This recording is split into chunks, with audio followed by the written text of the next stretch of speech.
திரு எம்ஜிஆருக்கு அப்புறமா சினிமால இருந்து அரசியலுக்கு வந்த யாரும் பெருசா ஜொலிக்கல. இப்ப ரஜினி சார் வரேன்னு சொன்னாங்க, வரல. அப்புறம் கமல் சார் வந்தாங்க, இப்ப டிஎம்கேயோட போய் கூட்டணியில இருக்காங்க. சோ அது வேற மாதிரி டர்ன் ஆயிடுச்சு. இப்போ ம். விஜய் சாரோட அரசியல நீங்க பாக்குறீங்க? இல்ல முழுக்க முழுக்க அவங்களோட நான் இவர ஒப்பிடவே மாட்டேன். ஒவ்வொருத்தங்களுக்கு ஒவ்வொரு தனித்துவம் இருக்கு இல்லையா? இப்ப நீங்க சொன்ன நபர்கள் எல்லாருக்குமே ஒவ்வொரு விஷயங்கள் தனித்துவமா அவங்களுடைய இதுல இருக்கும். இவர அந்த இதுல எதுலயும் சேர்க்கல. இவர ஒரு விஜய்னா விஜயா தான் நாங்க பார்க்குறோம். அவர அவ்வளவுதான்.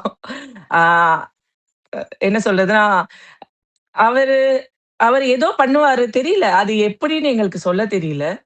அ அது அன்பு அதெல்லாம் மீறி நம்பிக்கை மட்டும் தான். எங்களுக்கு வந்து ஒரு ஸ்ட்ராங்கான பார்ட்டி வேணும். இப்ப ஸ்ட்ராங்கா ஒரு வந்து ஆட்சியில இருக்கணும்ன்றதுனா, அவர் இப்போ ஸ்ட்ராங்கான பெர்சனா இருக்காரு. அந்த ஒரு ரீசன் தானே தவிர, அவங்களோட ஒப்பிடுறது மாதிரி ஒண்ணும் தெரியல. ஆக்சுவலி நான் ஒரு டிகேட்க்கு மேல மீடியால இருக்கேன். சேட்டலைட் சேனல்லயும் ஒர்க் பண்ணியிருக்கேன். எலெக்ஷன் டைம்லலாம் நான் பார்த்துருக்கேன். பட் இந்த தேர்தல் களம் அப்படிங்கிறது எனக்கே ரொம்ப புதுசா இருக்கு. பிகாஸ் தேர்தல்னா ஆர்வமே இல்லாத யங்ஸ்டர்ஸ்க்கு மத்தியில ஆர்வமா இருக்கிற பல கூட்டத்தை பார்க்க முடியுது.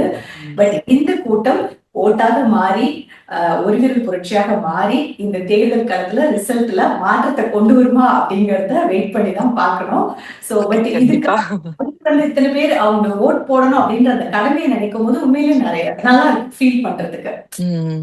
பிகாஸ் ஒரு ஓட்டும் ரொம்ப முக்கியம் இல்லையா? நம்மளோட கடமை, நம்மளோட உரிமை, பிளஸ் கண்டிப்பா. ஆட்சியில இருக்கிறவங்களுக்கு அந்த அதிகாரமோ வேற எதுவுமோ அது ஒரு போதை ஆயிடாம அது ஒரு மக்கள் சேவை அப்படின்னு எப்பயுமே நினைவுபடுத்திட்டு இருக்கக்கூடிய ஒரு விஷயம் தான் அரசியல். அது மாறிடக்கூடாது, அது பிசினஸா மாறிடக்கூடாதுங்கிற கவலை ஒரு ஒரு குடிமக்களுக்குமே உண்டு. ஆனா அதை ஓட்டு கொடுத்தாம விட்டுருவோம்.